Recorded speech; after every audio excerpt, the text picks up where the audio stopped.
A Hora do Mal vale o play? E aí galera, tudo certo? Sejam muito bem-vindos ao canal. E como já foi dito aqui outras vezes, eu adoro filme de terror, é um dos meus gêneros favoritos no cinema. E depois dos excelentes Pecadores e Faça Ela Voltar, chegou um novo concorrente na disputa de filme de terror do ano, que é A Hora do Mal. Então, sem spoilers, eu vou comentar um pouco sobre o que é o filme, a minha experiência com ele e se ele vale o play.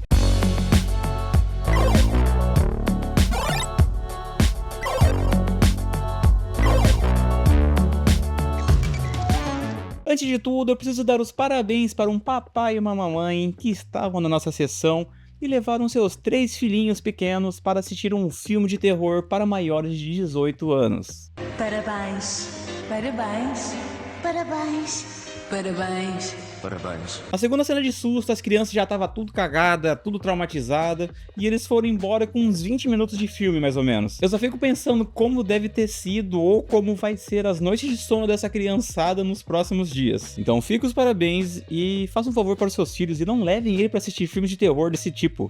Parabéns. Mas, falando de Hora do Mal, eu tava bem hypado pra esse filme. Quando saiu o primeiro teaser, que eram umas filmagens de câmera de segurança, mostrando umas criancinhas correndo, já me pegou ali. Não sei nem explicar direito o que me atraiu nele, porque o nome do filme é bem genérico se a gente parar pra pensar. Eu pensando depois, talvez tenha sido o fato de ter crianças, e geralmente em filmes de terror, as crianças são um elemento que deixa tudo um pouco mais assustador. Pode ter sido o jeito estranho que elas corriam. Realmente não sei ao certo. Só sei que esse teaser me despertou a vontade de ver ele. E depois de ter assistido o filme, eu fico feliz que ele tenha chamado minha atenção. E vocês já podem estar se perguntando: Pô, beleza, Tom, mas sobre o que é esse filme? e eu vou responder para vocês. Em A Hora do Mal, a gente acompanha o misterioso desaparecimento de 17 crianças de uma mesma turma, a classe da professora Justine. E em uma noite, exatamente às 2h17 da madrugada, todos os alunos dela acordaram, fugiram das suas casas por livre e espontânea vontade e simplesmente sumiram. E a grande pergunta do filme é quem ou o que pode estar por trás desse estranho evento. E como tudo se passa em uma cidade pequena, a professora Justine acaba se tornando a principal suspeita desse acontecimento e a história se desenrola a partir disso. Eu vou tentar não revelar nada da trama para não estragar a experiência de vocês,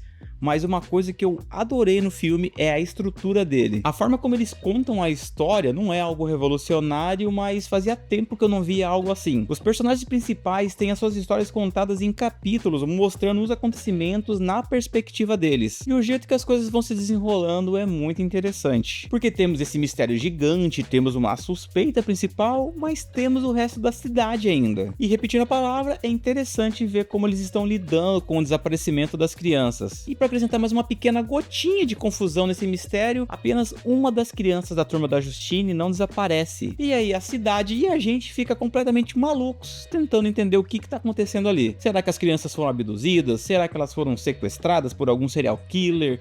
Será que elas foram por vontade própria em algum tipo de ritual, algum tipo de brincadeira, algum tipo de desafio? E essa é uma das principais perguntas que temos ali, porque temos filmagens, como eu mencionei anteriormente. Algumas câmeras de segurança pegou as crianças simplesmente saindo de casa, correndo em direção ao escuro, correndo em direção ao nada, só que você não vê ninguém ali, sabe, forçando elas. Elas simplesmente abriram a porta da casa e saíram correndo pro nada. E com isso a dificuldade das autoridades em chegar em um culpado ou pelo menos um suspeito de verdade só aumenta. E além da polícia ainda temos o Archer, o pai de uma das crianças desaparecidas, que tá super engajado em localizar o filho dele, só que também uma das principais pessoas a acusar a professora Justine de ser suspeita, ser culpada, sabe? Ele não fala ali com todas as palavras que ela é culpada, mas ele fica trazendo ali só as crianças da sua turma que sumiu. Como que isso é possível? O que que você fez?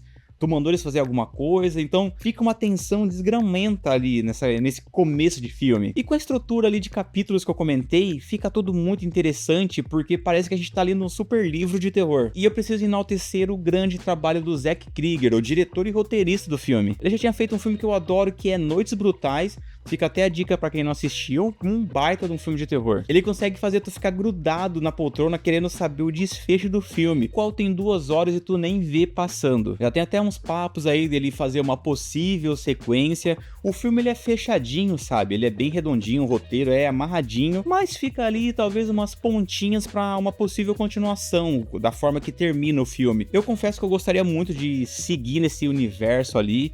Eu ia até achar legal se fosse no mesmo universo ali de Noites Brutais, talvez um crossover de alguma forma, não sei, mas pelo menos uma sequência desse filme aqui do A Hora do Mal, eu acho que seria bem interessante. E ele vai dirigir o novo filme de Resident Evil, uma espécie de reboot que vai rolar, uma história que aparentemente vai se passar entre o segundo e terceiro jogo.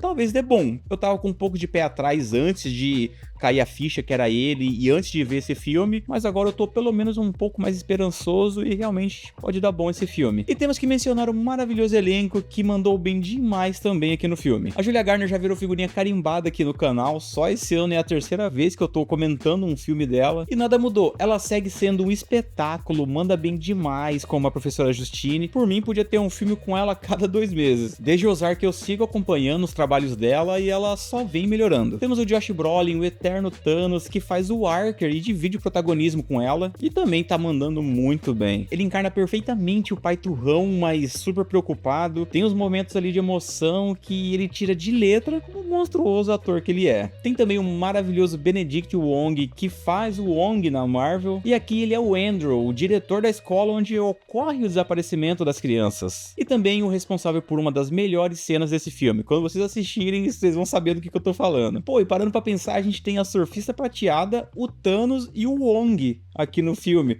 Sem querer, acabou rolando um super crossover da Marvel no bagulho. E é a hora do momento musical onde precisamos falar sobre a trilha sonora do filme. Trilha sonora que foi composta pelos irmãos Ryan e Rayce Holiday e em parceria, em colaboração com o diretor Zack Krieger. E é aquela trilha sonora que tu espera em um filme de terror. Bem macabra, meio infantil em alguns momentos, mas que consegue te deixar imerso na história ali do filme. Gostei bastante, não é uma trilha super memorável, mas ela cumpre bem o seu papel ali. E pra não ficar só rasgando elogios aqui, eu tenho que entrar naquele paradoxo da escuridão, que eu não sei se o filme é muito escuro ou se é o cinema que não sabe regular o filme na hora de passar. Isso me incomodou um pouco, sabe? Eu quero acreditar que, novamente, é o cinema, né, que não soube arrumar ali a regulagem e tal, não sei. Mas ele é bem escuro, sabe? Em alguns momentos fica até difícil tu entender o que tá rolando ali. Não é no filme todo, é só em algumas cenas específicas, mas... não sei, sabe? É estranho, não é o tipo de cena que deveria ser tão escuro. Eu acho que se fosse colocar, assim, numa lista de coisas boas e coisas ruins,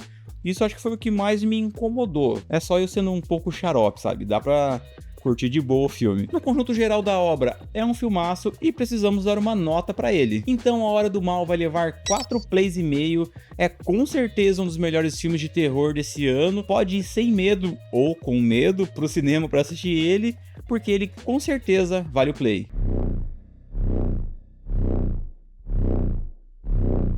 Está olhando?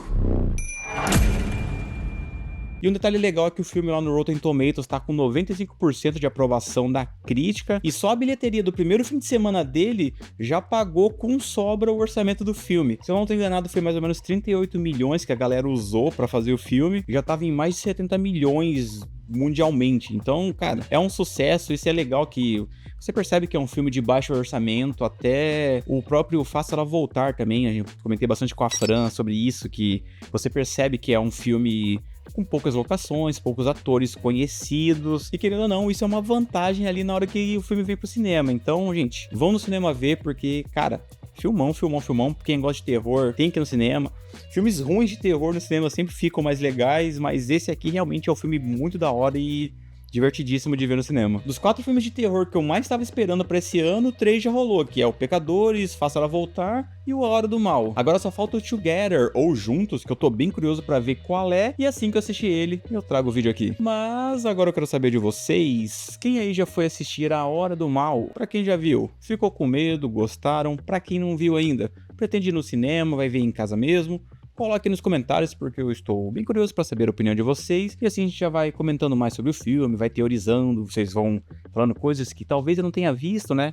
Fazemos uma sessão ali com spoilers liberados, então Faça uma boa e coloquem aí nos comentários. E se tem uma hora que não é do mal, é a hora que vocês deixam o like e a inscrição aqui no canal. Vocês sabem que isso ajuda muito o canal, além de motivar este que vos fala a continuar trazendo conteúdos novos pra vocês aqui. E fica ligado que tá rolando lives da minha pessoa jogando The Walking Dead, então se você não quer perder eu fazendo cagadinhas enquanto decida o futuro das pessoas envolvidas ali no game, se inscreve, ativa o sininho que aí você não vai perder nada. Fechou?